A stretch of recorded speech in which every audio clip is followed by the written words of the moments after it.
మన ఇంటి ముందు రోడ్డు వేస్తే మనకే కాదు, ఆ రోడ్ మీద వెళ్ళిన వాళ్ళందరికీ ఫస్ట్ ఒక 2 రోజులు చాలా హ్యాపీగా అనిపిస్తది కదా! నీట్‌గా.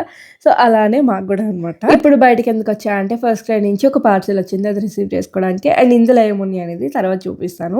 సో, ప్రెజెంట్ అయితే కుకింగ్ చేసేస్తున్నాననమాట. మార్నింగ్ ఇంక చేయలేదు. ఏదైనా స్పెషల్ చేయాలి అంటే ఆఫ్టర్ 10 బికాజ్ అందరూ వెళ్ళిపోతారు. అండ్ నేను, జాను మాత్రమే ఉంటాం. కొంచెం పీస్‌ఫుల్‌గా ఇష్టమైనది కుక్ చేసుకోవచ్చనమాట.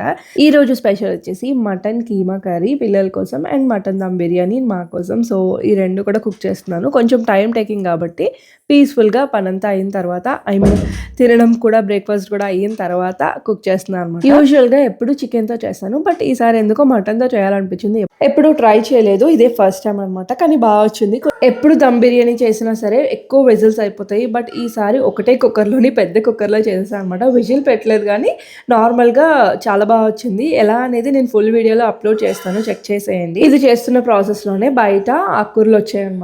సో, తోటకూర తీసుకున్నాను రేపటి కోసం. అండ్ మీన్‌వైల్ కిచెన్‌లో ఉన్నప్పుడే ఈ పనులన్నీ కూడా చేసేస్తాను. సో, ఇదైతే మ్యారినేట్ చేసి పెట్టాను. ఫస్ట్ అయితే నేను mutton keema curry and rice చేసేసాను. పిల్లలు తింటారు. మెయిన్ జాను తింటది కాబట్టి.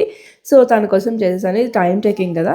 సో, అది అవుతున్నప్పుడే ఇక్కడ తోటకూర కట్ చేసి పెట్టేసా రేపటి కోసం. ముందు 2, 3 రోజులు పెట్టుకోను. జస్ట్ ఈరోజు రేపు చేస్తా అంటే ఈరోజు కట్ చేసి పెట్టుకుంటా. మార్నింగ్ టైం ఉండదు కాబట్టి.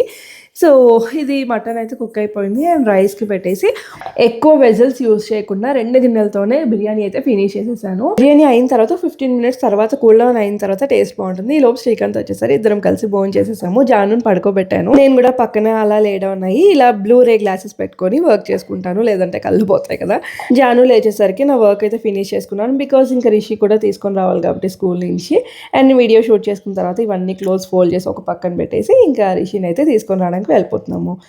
మోస్ట్‌లీ వీక్ డేస్‌లో నా రొటీన్ అయితే ఇలానే ఉంటుంది. ఆఫ్టర్‌నూన్ పడుకునేది ఉండదు. వర్క్ చేసుకుంటాను. లేదంటే వీడియో షూట్ చేసుకుంటాను. ఎడిటింగ్ చేసుకుంటాను. లేదు అంటే ఒక మూవీ చూస్తాను. ఫుల్ వీడియో మన ఛానెల్‌లో వస్తుంది. చెక్ చేసేయండి.